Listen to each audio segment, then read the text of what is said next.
Welcome to Toffee Blue View, your source for all things Everton. Gerry, Terry, Thomas, in some sort of pyramid-type formation. Everybody's been talking about leadership at Everton after this recent collapse.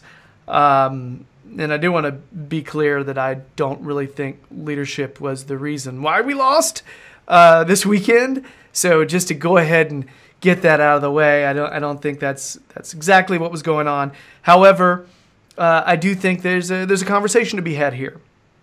All right, because of the players on the field Saturday, how many of them do you feel like you'd say, that's a captain? You know what I mean? So this is why we're talking about it. Thomas, who'd you feel like on the field Saturday actually was just saying, hey, I'm the captain today and I'm acting like it? Was Sigurdsson the captain? Because I know Coleman was, but I actually don't know who ended up starting captain. See, I was under the impression Sigurdsson was the closest thing to a captain that we had on the field. But you know, we needed to motivate. Obviously, it's not the main reason, but in a hostile atmosphere, as it quickly became as soon as they got their first goal, you just need someone who's going to be there to calm everyone down. You see, the defence was all over the place after their first goal. We don't need to talk about Pickford anymore. We talked about him enough. Someone needed to tell him that he needed to calm down as well. You don't look at any of the players on the pitch. There's experience there. There's Digne, Gomez from Barcelona, Zuma from Chelsea. These are players who have come from big clubs who have experience, but they're not leaders. They've never been in a leadership role in those clubs. And I think there's something. Although experience and leadership can go hand in hand, I don't think they're exactly the same thing. I think you can have experience without leadership, but you don't look at any of the players that eventually started. Obviously, it was unfortunate Coleman getting injured in the warm-up, but maybe in the future, Michael Keane, he's come along a long way. Probably not a leader yet. He's had a very good season, but he's probably not concrete enough yet in the defence. But you don't look at any of those players and think they're gonna take this game by the scruff of the neck. They're going to calm everyone down, and they're going to get everyone to start doing the basics again, which is kind of what we forgot to do. As soon as their first goal went in, we were rocking. We forgot we weren't putting together passing moves. No one was making overlapping runs. Absolutely nothing was happening. And it's unfortunate that Sigurdsson probably was the closest thing that we had to a captain, because obviously, again, this is about Stecklenburg. I don't know him, but he doesn't seem like a particularly motivational person or someone that has a wealth of experience that's then going to inflict that on the younger players, because we do have a fairly young squad at the moment. That's clearly what Brands is trying to do, and we've reached the point of transition where Coleman's wavering, but Jagielka and Baines have both dropped out of the team at the same time, and now Coleman's going as well. It's as if we had a team of leaders, now we have absolutely none, and it's important in the summer that we find someone that's going to take up that role. I think maybe some people were thinking maybe John Pickford for the future. This season just showing he doesn't have the head for it anymore. I don't think he could ever be leader. I think if called upon, maybe he could, but definitely not at the moment. I think for me, in the future, Michael Keane seems like the player. He's been able to calm things down in the defence before, but we just are in a period of transition where all of our leaders have left all at the same time. We had them all in one team. Now we have none. And that's all I have to say. All right, Terry, you wanna comment on where some leadership might have come from on Saturday?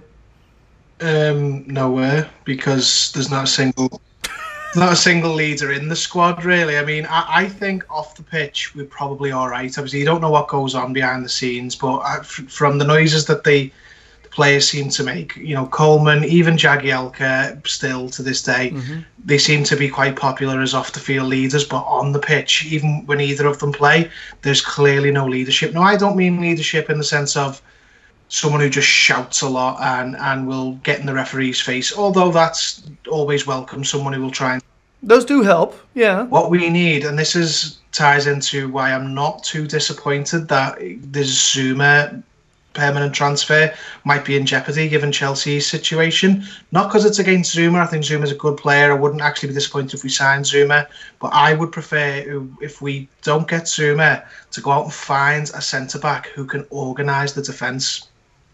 We need some that if not that, someone in central midfield who can go in, it'd be that number 6 role that Silva desires, who can sort of calm things down. Gareth Barry did it really well. Someone who can calm the rest of the team down and get control of the game when needs be, or both. But if I had to pick one, it'd be in the back four, because how many times this season have we conceded goals when a ball has just has ricocheted or bounced in the box or been lofted in the second phase of a set piece, and the whole defensive unit just don't know where they need to be. I think we need that player who ties everything together. It's a really lazy comparison. I'm at pains to do it, but look at the difference that Van Dijk's made to Liverpool's defence. He's made a defence that was awful, but the strongest, if not one of the strong, either one of or the strongest in the league, just because it's not his own individual strengths. First and foremost, it's just tying the rest of the back four and the unit together.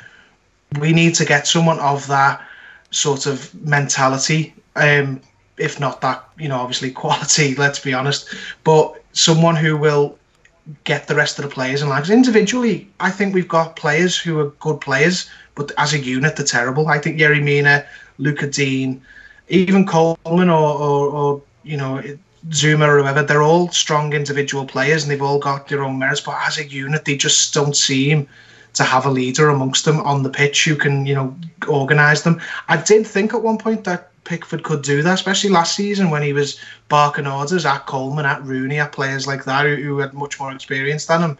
But he, as we touched on in previous videos, he seems to have gone a little bit away from that. Maybe it might not be long term, who knows? But one of my highest priority things in the summer is a new centre back to add that. Either if we don't get Zuma, then Mina and Keane are then competing to play along this new general at the back. Don't know who it is. Can't suggest anyone.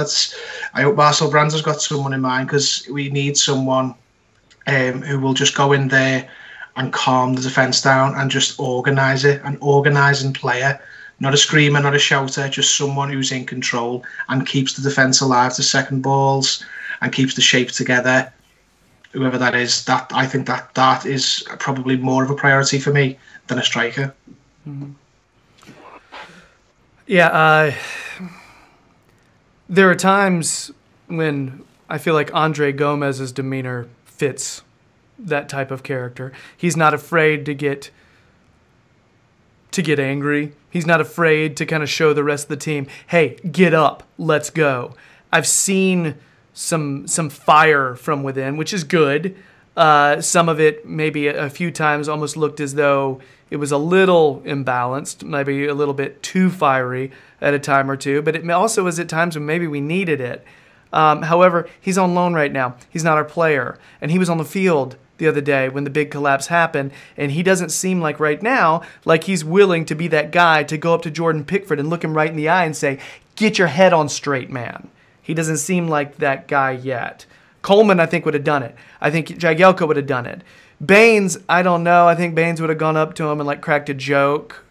He just seems like that kind of guy to gone up to him and like try to make light of it and then been like, hey, get it together, man. You know what I mean? Coleman and Jags, I think, would have been kind of in his shit. But again, here's another question, guys. Is this the type of scenario where leaders are carved out? Is it a scenario where, leaders, are they created through certain circumstances? Is this a scenario where we may not have any right now, but through this adversity, someone will step forth and actually, is that storybook naive, being super naive? Or is this the kind of thing that actually happens every once in a while? Because it's something that occurred to me. If we don't have any leaders, will somebody step up? Is the question. I genuinely don't think so. I think if you look at our current crop of players, they just seem like a bunch of players that they're not bottlers, because we don't really actually have much to bottle at the moment, but they just not. So there's been times where Gomez has shown where he wants the ball. That's so important for a leader. If everyone else is they're flapping a bit, the defense, the wingers, you need someone who's going to get on the ball, going to calm it down. Gomez is the only player that looks like that, but he definitely doesn't seem like a leader at all. But if you're talking about someone arriving, no, it's not someone arriving, someone within the team now who's going to rise up to that leadership position, you just can't see anyone.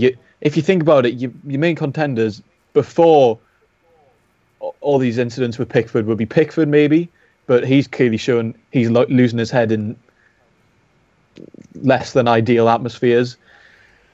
Sigurdsson is our go-to captain. He doesn't really seem like he seems like a very laid-back character. He doesn't really seem like he's going to get in anyone's face. He seems like he's more of a lead by example type of guy. Yeah. You know what I mean? Yeah. Very small mouth. I mean, yeah. And then maybe eventually, Tom Davies, John Joe Kenny, maybe. But, I don't think... Tom Davies is a fair shot. I just don't think he's going to be on the field enough to be able to warrant that yet. I don't think he'll actually... Sadly, I don't think he'll be a long-standing player. I think he'll eventually be handed out. He's clearly got a lot of quality, but I just don't think he'll ever quite make it. And then you just look at our team and you don't think any one of them is going to be like, they're going to become our leader. They're clearly what we need at the moment. Oy. Terry, I saw you shake your head. It's not from within, probably? You think it's going to be purchased? Oh, yeah. I think this group of players have been through much more high-pressure scenarios than this, and it hasn't, turned any of them into a diamond, has it? So they literally... this group of players, I think, of the permanent players I will prefix, have shown that they're not going to be made into leaders or captains through adversity. I think some of our players shrink in the face of that without the presence of a leader. I think that's a very fair shout for Andre Gomez. I think if he's signed permanently, fingers crossed, then either he could be someone who could be in that role, or if not a captain or anything like that, just sort of positioned as one of the team leaders going forward. If we was to sign permanently, I think him and this fabled number 6 we need to sign, whether it's a placement for Garner or goes alongside or whatnot, build a team around that player and Gomez together, build that engine room, and then hopefully you get a leader out of that unit. Whether the number 6 does that or whether Gomez, who with a year more experience, goes, right, well, now I'm here, I'm an Everton player full time, I feel like I've got more stroke to get in the face of certain players. I don't even think it's... I think it's just a cope with pressure type thing. I don't think it's a shout at the other players type thing, because you see players shouting at each other all over the pitch, but it's keeping calm under pressure. You need that sort of... Gareth Barry, I go back to, was a perfect example of this. Cold as ice whenever it was... Yeah, and people respected his authority. You know what I mean? They totally did. He spoke, and everybody's like, hold on, shut up, Gareth Barry's talking. And it wasn't even like somebody people are going to listen to. Gareth Barry will just calm everyone down. He wasn't a shouter or anything like that. He would just get on the ball, and he would not flap, he would not, hack it away. He would not he'd just pick up the ball, calm things down, and then just move it around. And that's all it needed sometimes. But we see when like against Newcastle, the pressure builds. And another example was when we were on the back foot against Millwall. When the pressure goes up, our players seem to become really rattled and make life harder for themselves and swipe at things and don't clear balls properly, and they're not reacting quickly in the box. If we had a proper leader in the team, they'll either get in everyone's face when things are going badly, or they will stop things from going that badly beforehand. They'll just get hold of the ball and just take it out of danger. I think that the team is only lacking that. I think that would make a massive difference, a player who can calm things down, because I think that's the biggest thing missing from the team. Forget, a new right back, a new right winger, a new striker, just a leader in the team, someone who is calm under pressure. I think Gomez has got shades of that, but it remains to be seen. I think we'll know if he's still here next season as an Everton player. I think we'll really know whether we're right or not on that, but I don't know, at the minute I don't think there's anyone in the squad who's like that. Even Coleman, who seems to be a leader off the pitch, he doesn't calm the game down. He seems to go up with the game as well. When the intensity goes up, he goes up with it. We need someone who can stay level, and we haven't got that. I think I'm not suggesting this would really work for us, because I don't think we even have enough players. If we can't find an out-and-out leader, Southgate had an interesting model in the World Cup where he said Kane is out-and-out captain, but he had a spine of players that would be there. So I can't remember it exactly, but I think it was like Kane, Henderson, Dyer, and then a couple of others. You had that spine through the team, that because captains aren't always going to be in the team, and we've seen that with Jagielka. But I think that would be an interesting model to see. it's not just one player having to pick everybody else up. It's an actual, it's quite a few players maybe bringing the others up and bringing each other up when they need to. But then again, we don't even have enough players for one captain, never mind 6 at the moment. I think that's the issue. I think we've got plenty of like co-captain material. You know what I mean? Luca Dean is a great lead by example guy. He's just Sigurdsson, the same type of thing. These are guys who are not going to be, take the game by the throat and be the main guy to motivate through words. Usually for them it's action, it's effort. That's what you get from them. But yeah, honestly, I think it's possible 1 or 2 guys could step up. I'll be curious if Coleman continues to step up his performance to match that. But right now, Jags possibly on the way out. Baines at some point possibly on the way out. That we're losing people in the locker room too. However, it is important to note, we went out the past couple of years and bought a bunch of leaders. Bought a bunch of people who were leaders in locker rooms and stuff, and it did very little because, frankly, it was still just a mess of a system. So, got to get the system in place, start getting some pieces in place. Maybe leaders start cropping up, people who want the ball in big games, instead of like, no, just get it away. So yeah, it is important. It is an important thing. Again, it's the kind of thing that can contribute to losses, but at this point, I don't think it's something that's the reason we're losing games. I think when we get in this position, the first thing we want to point to is, there's no real captain. Well, yeah, true. Okay. But at the same time, no, that's not the only reason. There were some systematic problems that we had. Frankly, we looked pretty damn good without a true leader first half, didn't we? So we have to start fixing some of the more traditional, simple solutions, and the leader parts. I think people will gradually start taking the reins, or we buy them and they get injected, but they have to fit what we're trying to do on the field. It's just the way it is. So, all right, enough about leadership. This is our last video segment, so if you'll want to pop over the podcast, we got a cage match. All right, quiz cage match between Terry and Thomas, going head-to-head. Doing a starting 11 quiz, and if you have no idea what that means, you should be listening to the podcast more. So pop on over there if you want to hear that. And if not, thanks so much for watching all our stuff this round. If you've been digging the videos, please subscribe to the Toffee Blues YouTube channel. We'll sincerely appreciate it. If you want my Terry, Liverpool Echo fan Gerry, he'll be appearing there at some point soon. So keep it on his Twitter. Also, Thomas, he's been doing these Football Manager videos, and they're pretty damn interesting, so you should check those out. But also, he does other content for the Toffee Blues website. You'll see his name all over that. Yeah, he does social media for them as well, so check that out too. All right, guys, let's move over and do a quiz. Catch you later. Bye.